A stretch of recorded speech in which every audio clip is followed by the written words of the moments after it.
Joining us right now, though, it's State Representative Jim Haadsma. Good morning, Jim. Good morning, Tim. How are you this morning? Pretty good. You were a theater aficionado. I've seen you in places like that many times. Certainly, and I appreciate Matt Crow coming back and trying to help his South Central Michigan theater company.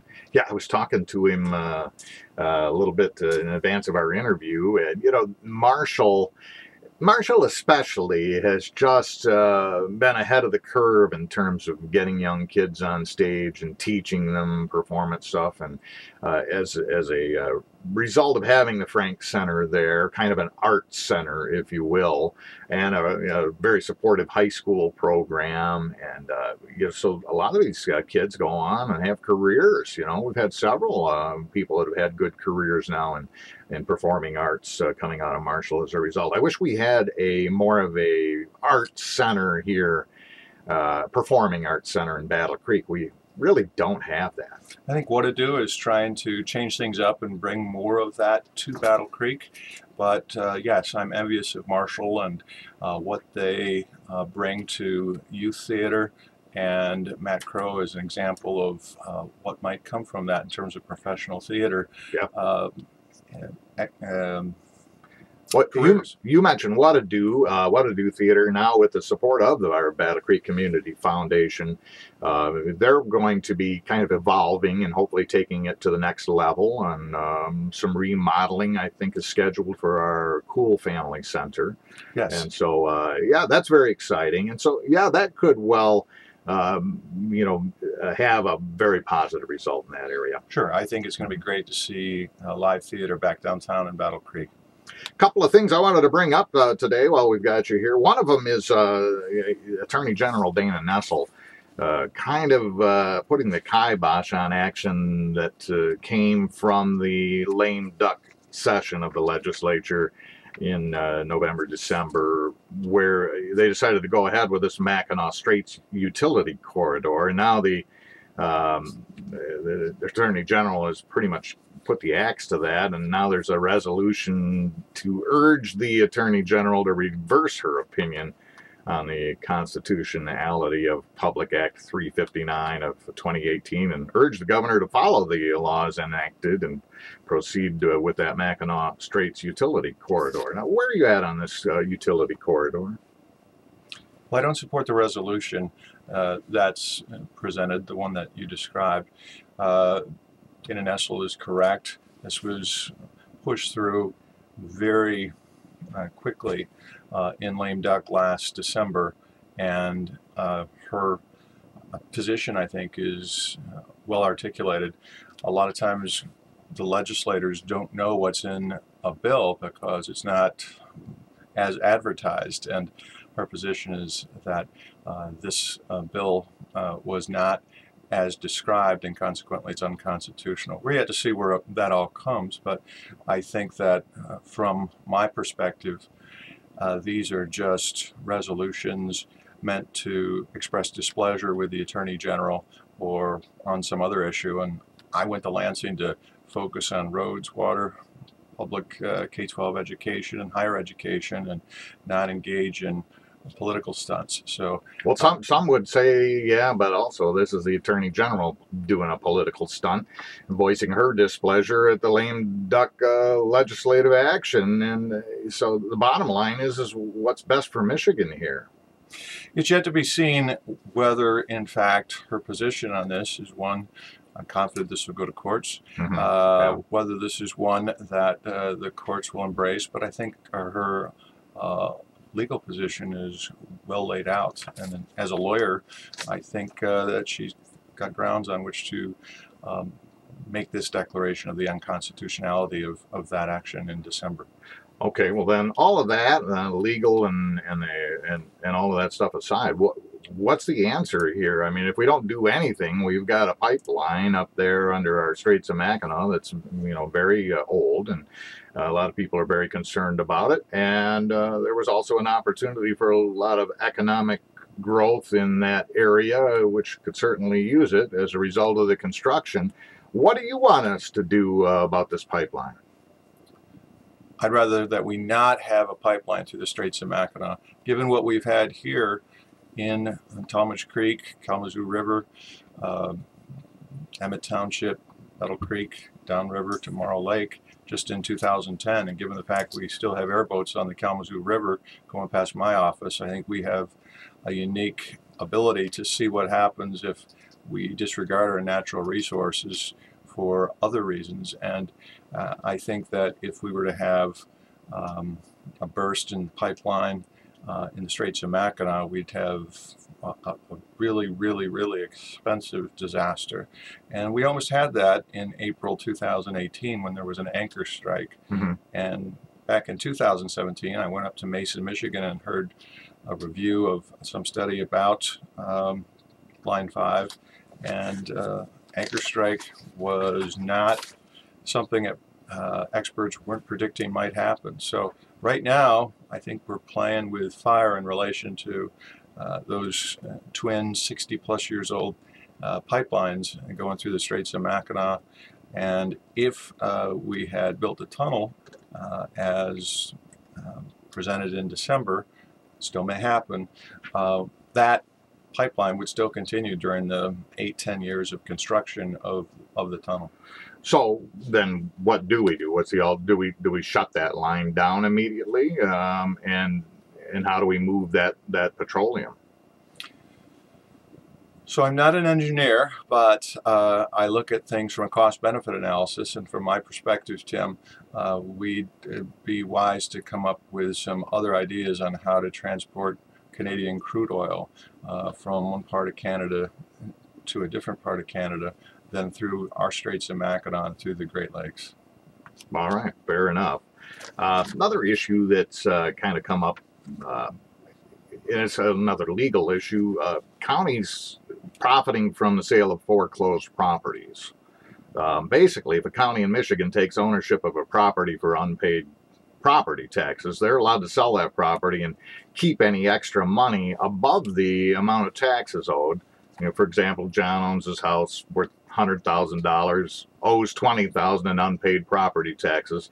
County takes ownership, sells the house for $80,000 at an auction, and gets to pocket the $60,000, and John gets zilch. Now, Michigan Capital Confidential reports that the Michigan Supreme Court will be considering a lawsuit against Oakland County to see if they are violating the state constitution.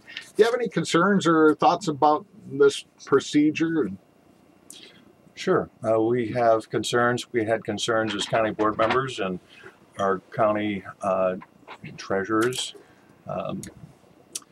Christine Schauer and now Brian, have concerns about this, and they both have done their best to make sure that, at least in Calhoun County, we have a lot of tax foreclosure avoidance opportunities. I know from my experience on the county board and my experience with the treasurers here in Calhoun County that they will work with taxpayers to ensure that there is every forbearance opportunity possibly extended to those people, so there's not an extreme problem like that which you described. That is truly extreme. I don't think typically there's a scenario just like that, but yes, people who have paid off any financing mortgage on their home, if they fall behind 3 years, can really risk losing a significant asset, and we want to do all we can to ensure that they don't lose that significant asset. Just yesterday in the Michigan House, we passed a bill. We voted almost unanimously, I think perhaps unanimously. There were a couple of people not present on a bill which would make it easier for a homeowner to avoid that kind of tax foreclosure by a treasurer's office. So yeah, we got to do whatever we can to make sure people's significant life asset isn't compromised for a relatively small amount of money that they've fallen behind in tax obligations. And typically these are older people because there wouldn't be that kind of scenario, but for the fact that the house is already paid off, there's no bank or credit union mortgage on the property. Oh, yeah, hadn't thought about that. State Representative Jim Haadsma is our guest this morning. A pair of bills working their way through the Michigan House that would essentially defang policies that make a municipality a so-called sanctuary city or county. House Bills 4083 and 4090 whose co-sponsors include local state representative Matt Hall, would say that local governments and counties cannot enact or enforce any law or rule that prohibits police or governmental employees from communicating or cooperating with appropriate federal officials concerning the immigration status of an individual state. I guess basically would say, we can't have sanctuary cities. Any thoughts on that and sanctuary cities in general? Well, Tim, once again, I think that the reason I ran for this office was to focus on issues that are more important to our Michigan citizens, like roads, infrastructure, PFAS in the water, affordability of higher education. I think that this is kind of distracting from the mission that we have, which is to work on our budget, our leaders in the legislature to work with our governor to come up with a way to reinvent and reignite Michigan. And I think issues like focusing on invading the province of local government decision making takes away from what we're supposed to do. So I'd rather have us work on important issues like roads and bridges and water quality than work on making it more complicated for local governments to manage themselves. There is some history of a state doing this. Just in 2010, Arizona passed a similar bill, and it's cost Arizona much money in terms of economic development. So I think there are economic reasons to look at this very carefully and not support it. I think that there are local government reasons in terms of the scope of local government versus the scope of state government to look at this and not support it. So it hasn't made its way to the floor yet. I'm not sure if it will make its way out of committee. If it were to make its way out of committee, more likely than not, I'd not support it given the reasons I just described. So you bring up roads and auto insurance and water quality. I mean, has anything come up before the legislature? Is anything? I mean, what's going on with these big issues? It seems like there's everybody's kind of wait and see right now. I don't see a lot going on, but maybe I'm wrong. You're not wrong. I think that there is a lot of uncertainty and posturing at this point by the different parties in the legislature to try to discern how to go forward. As we were talking during the commercial break, I think the Republican leadership is a bit uncertain as to how to go forward, given the fact there's a Democratic governor who might veto something that they've become accustomed to have passed by the governor in the past 8 years. And the Democrats are in minority in both the state Senate and state House, although more robust minorities than was so before.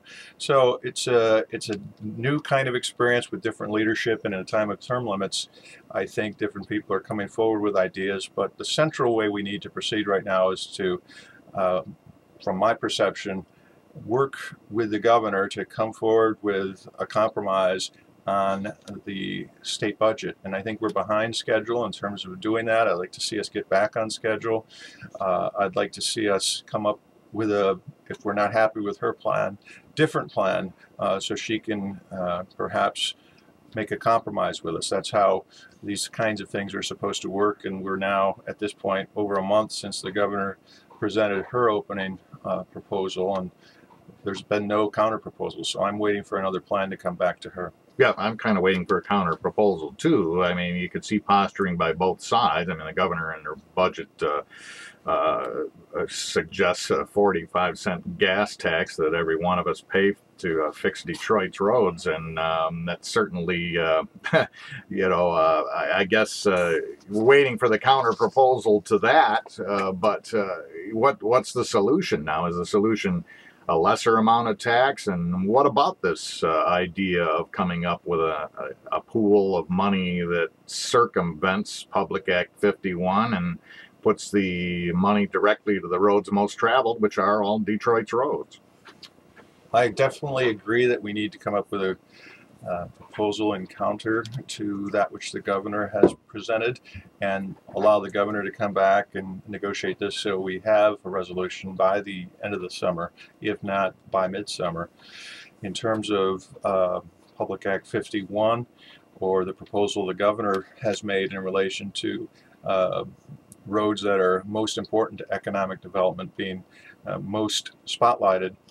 I think it's important that we think regionally. I think too long we've not thought regional, and we've thought about our own little poles economically, and without question I think we can do well in Michigan by thinking more regionally as opposed to thinking micro place and having things put in our backyard but not more regionally, where ultimately it's going to advantage us if improvements are done regionally. It's going to advantage Michigan and bring economic prosperity to Michigan. Well, here's a regional idea. How about we take that 45-cent gas tax and we like if you buy gas in the Detroit gas station, that 45 cents goes to Detroit roads, and if you buy gas over here in Battle Creek, that 45 cents goes to Calhoun County roads. It's an interesting idea, and we're open to ideas, but I think that balkanizes Michigan. It makes it more complicated to think of Michigan as a state working together regionally to benefit globally. So if we're only focused on South Central, if we're only focusing on northwestern Michigan, or only focusing on southeastern Michigan, we lose our ability to think collaboratively as Michigan.